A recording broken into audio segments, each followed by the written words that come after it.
مفتی طارق مسعود کے بیانات کے لیے طارق مسعود آفیشیل کو سبسکرائب کریں۔ طارق مسعود آفیشیل۔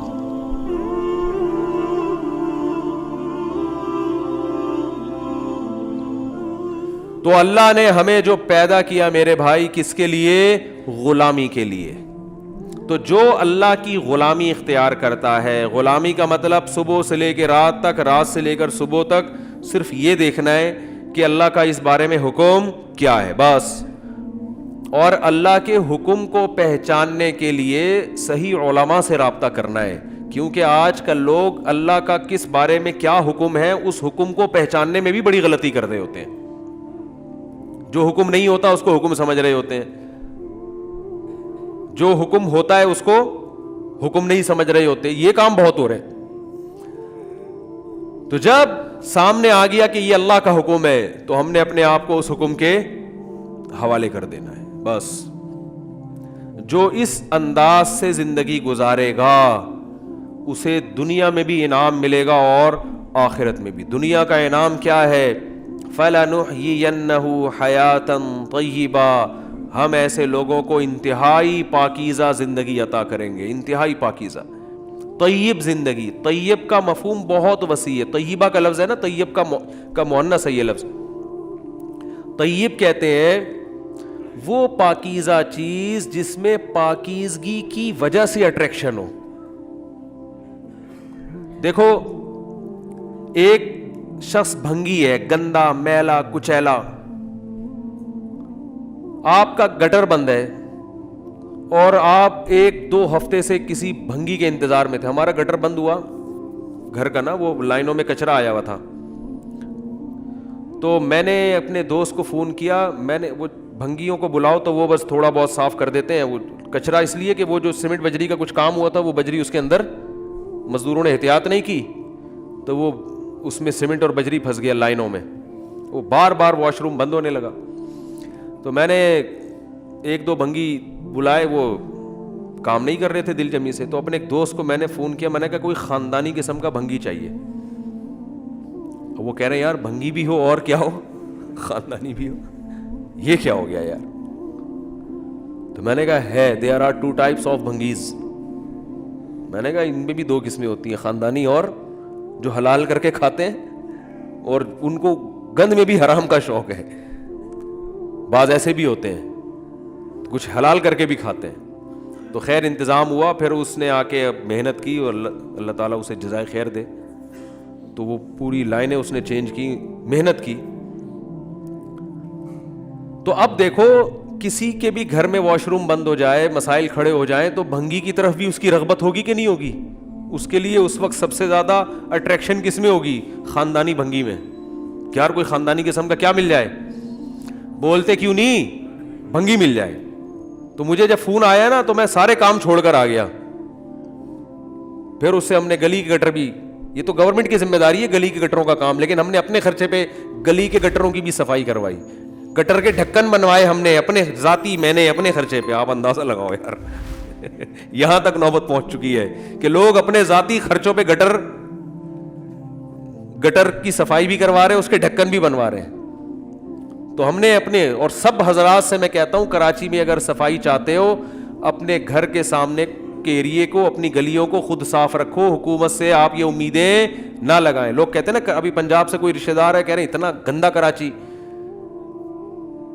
تو بھائی خود صفائی کرو، کوئی بھی نہیں کرے گا صفائی۔ اپنے گھر کے گٹر اگر خراب ہے، بھنگی کو اپنے خرچے پہ بلا کے صفائی کروا لو، گٹروں کے ڈھکن اپنے خرچے پہ، ہم نے گٹر کے ڈھکن بھی اپنے خرچے پہ لگوائے، ورنہ ایک عجیب مصیبت کھڑی ہوئی تھی، اتنے بڑے بڑے گٹر ابل رہے ہیں، کوئی بچہ گر جائے خدا نہ خواستہ اور جو بیماریاں پھیلتی ہیں، تو اپنے خرچے پہ یار، ہر 10 لوگ اگر اپنی گلی کا ذمہ داری اٹھا لیں گے شہر صاف ہو جائے گا انشاءاللہ۔ اس پہ بھی ایک مہم چلائیں گے انشاءاللہ بھی۔ تو خیر کیا مسئلہ ہے، آپ کو بھنگی میں بھی بعض دفعہ دلچسپی ہوتی ہے، لیکن وہ اس کی صفائی ستھرائی کی وجہ سے بولو نہیں ہوتی، وہ ضرورت ہے۔ لیکن اگر کوئی صاف ستھرا ہے، نیٹ کلین ہے، بہت صفائی، جیسے ہمارے حضرت مفتی رشید احمد صاحب کو جب ہم نے پہلی دفعہ دیکھا نا کیا اللہ نے ان کو مزاج میں نفاست، کیا خوشبو استعمال کرتے تھے. تو اس سے بھی انسان کا دل سامنے والے کی طرف مائل ہوتا ہے. یہ جو میلان ہے نا، یہ اس سامنے والے کے طیب ہونے کی وجہ سے ہے. طیب کا مطلب پاکیزہ ہونے کی وجہ سے بھی کوئی اچھا لگتا ہے آپ کو. تو اللہ فرماتے ہیں جو میری غلامی اختیار کرے گا فَلَنُحْيِيَنَّهُ حَيَاةً طَيِّبًا، اسے ایسی زندگی دوں گا جو طیب ہوگی. یعنی اس زندگی میں اتنی پاکیزگی ہوگی، اتنی صفائی اور اتنا ستھری ہوئی زندگی ہوگی کہ وہ زندگی اس کو اچھی لگے گی اپنے صاف ستھرے ہونے کی وجہ سے. پھر اسے گناہوں کی گندگی، گناہوں کے میل کچیل، شرک کی بدبو، ان چیزوں سے، زنا، شراب اور جتنی برائیاں ہیں اخلاقی اور معاشرتی، وہ برائیوں سے اس کو نفرت ہونا شروع ہو جائے گی. جیسے ایک صاف ستھرے آدمی کو گندگی سے نفرت ہوتی ہے، گندے آدمی کو گندگی سے نفرت نہیں ہوتی. آپ کچھ دن کسی بھنگی کو نہلاؤ، ڈیٹول سے، تیزاب سے نہلا دو اس کو. کراچی میں اگر کوئی بھنگی ہے تو میرا خیال ہے اس کو تیزاب سے نہلانا پڑے گا، کیونکہ اس بیچارے کا سارا دن کام کیا ہے؟ گندگیاں اٹھانا. بہت گندا ہو گیا کراچی. تو آپ نے اس کو تیزاب سے نہلایا، آپ نے پھر جناب اس کو خوشبو میں نہلایا، سفید کپڑے پہنائے، بالکل صاف ستھرے. 1 ہفتہ 2 ہفتہ 1 مہینہ آپ اس کو اس حالت میں رکھیں تو وہ دوبارہ گندگی صاف کرنے کا گوارا نہیں کرے. اس کو صفائی سے محبت ہو جائے گی. ہمیں حیرانگی ہوتی ہے نا یار، یہ بھنگی لوگ سارا دن یہ کیسے گھستے ہیں بیچارے. بھائی یہ مجبور ہو کے یہ کام ان کی فطرت میں شامل ہو چکا ہوتا ہے، لہذا ان کو گندگی سے نفرت ختم ہو جاتی ہے. ہاں وہ پورے ڈوب جاتے ہیں اور وہ نکل کے زندہ سلامت واپس آ جاتے ہیں.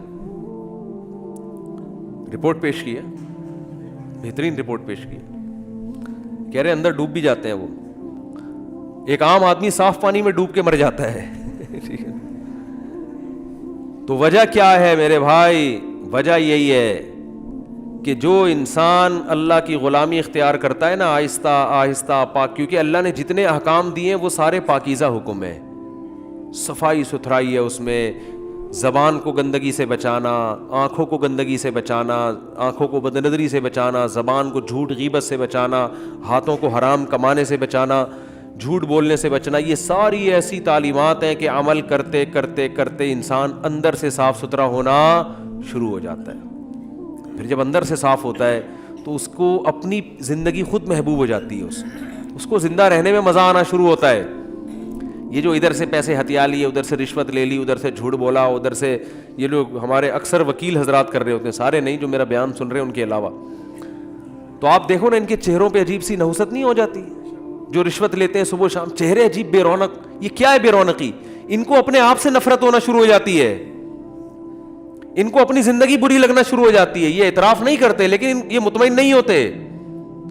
ان کو پتا ہوتا ہے کہ ہم غلط کر رہے ہیں لیکن وہ اتنا غلط کر چکے ہوتے ہیں اب صحیح نہیں ہوتا ان سے. پھر تو چہروں کی رونقیں ختم، زندگی میں سکون ختم. تو جب انسان اپنے کردار کو اچھا کر لے، اللہ کی غلامی اختیار کر لیتا ہے، کیونکہ اللہ کی غلامی نہ کرنا خود ایک بہت بڑی گندگی ہے کہ جس نے پیدا کیا اس کو کیسے بھول جائے بھائی. تو انسان کا ضمیر مطمئن، جیسے صاف ستھرا ہونے سے انسان کو خوشی ہوتی ہے نا، ایسے ہی گناہوں سے توبہ کرنے سے بھی انسان کو خوشی ہوتی ہے، برائیوں سے بچنے سے. پھر اس کی زندگی خود اس کے لیے اٹریکٹیو بن جاتی ہے. اور یہ وہ والی اٹریکشن نہیں ہے جو کسی ضرورت کی بیس پر ہو، یہ وہ اٹریکشن ہے جو پاکیزہ ہونے کی بیس پہ. جیسے اچھے کھانے، خوشبودار کھانے وہ بھی انسان کو اچھے لگتے ہیں، اور بعض دفعہ بیماری میں کوئی کڑوی چیز بھی، بدبودار چیز بھی کھانی پڑتی ہے تو کھا تو وہ بھی لیتا ہے لیکن مزہ نہیں آتا. مزہ خوشبودار مسالے دار بریانی میں آتا ہے. انسان جس کی خوشبو، ڈھکن جب ہٹتا ہے نا دیکھ کا، بھوک لگ رہی ہو اور مسالے دار بریانی ہو، 16 مسالوں سے تیار کردہ، نیو کراچی میں 5 روپے پلیٹ. 16 مسالہ آپ نے بھی سنا ہوگا، 16 مسالوں سے تیار کردہ، قیمت صرف 5 روپے. نیو کراچی میں بکتی تھی 2005 میں. تو بہت زیادہ آوازیں لگاتا تھا. ہم نے کہا چلو ٹرائی کر کے دیکھتے ہیں. روزانہ گلی میں سے گزرتا ہے، غریب آدمی ہے، تھوڑا فائدہ بھی ہو جائے گا. تو اس میں صرف 16 مسالے ہی پڑے ہوئے تھے گن کے. 1 عدد لونگ ہوگی، 1 دار چینی ہوگی، 1 کالی مرچ ہوگی، ٹوٹل 16 مسالے تھے. 2-4 چاول کہیں کہیں کیونکہ میں کہہ رہا تھا 5 روپے میں کون دیتا ہے یار, اتنا سستا کیسے ہو سکتا ہے. تو لیکن جب بھوک لگی ہوئی ہو اور بریانی خوب مسالے دار ہو, اب ہم کہیں دعوت میں جاتے ہیں, لوگ ہمیں کہتے ہیں سفید چاول مفتی صاحب کے لیے نکال کے لائیں بریانی سے, ہو گیا اللہ کے بندو.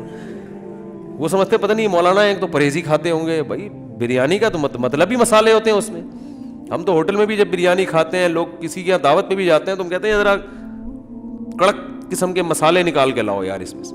بریانی کا جو ذائقہ ہے وہ ہے کس چیز کا, تو مسالوں کا ذائقہ ہے اللہ کے بندو. ہاں افغانی پلاؤ کوئی کھا رہا ہے وہ مسالوں کے بغیر, یا ویسے کوئی پلاؤ کھا رہا ہے اس میں مسالوں کی ویلیو نہیں ہے, لیکن بریانی تو نام ہی ان 16 مسالوں کا ہے جن سے وہ تیار ہوئی ہے. تو جب بھی بریانی لایا کریں نا, کھلایا کریں, تو ذرا کڑک مسالے دار ہونی چاہیے. باقی صحت گئی تیل لے لیں ایسی کی, وہ بریانی کھا رہا ہے تو کھا لیں دو نا تمیز سے اس کو.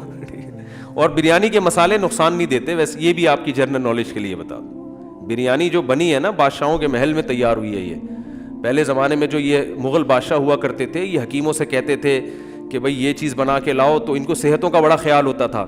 تو یہ چیز جب بناؤ گے تو اس میں جو نقصانات ہیں اس کے توڑ کے لیے یہ کیا کرنا ہے. تو حکیم لوگ پھر یہ کہتے تھے یہ چاول چونکہ بادی ہوتا ہے تو اس کے بادی پن کو ختم کرنے کے لیے یہ مسالے, ٹھیک ہے نا. تو یہ بڑا زبردست کمبینیشن ہے بریانی جو ہے, کہ چاول کا جو بادی پن ہے اس کو ختم کرنے کے لیے حکیموں نے اس میں مسالے ڈالے تھے کہ وہ بادی پن چاول کا کیا ہو جائے گا اس سے, یعنی جو سائڈ افیکٹ ہے چاول کے وہ ختم یا کم ہو جائیں گے. اور آپ جب دیگ سے ڈھکن ہٹتا ہے تو آپ کہتے ہو سفید سفید چاول نکال کے لاؤ, تو وہ صحت کے لحاظ سے بھی وہ نقصان کی چیز ہے.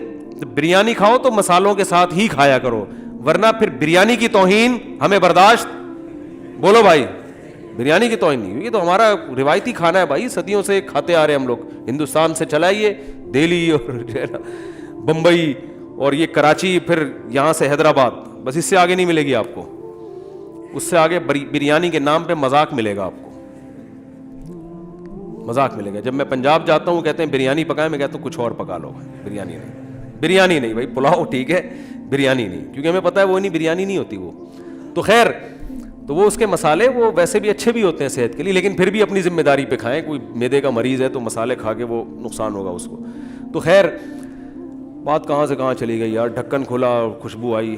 ہاں تو میں یہ عرض کر رہا تھا کہ جیسے بریانی کی جس کو لت پڑ جائے, جیسے ہمیں پڑی ہوئی ہے, تو جب ڈھکن کھلتا ہے تو خوشبو میں مزہ آتا ہے نا, کیونکہ وہ مسالے خوشبودار ہوتے ہیں.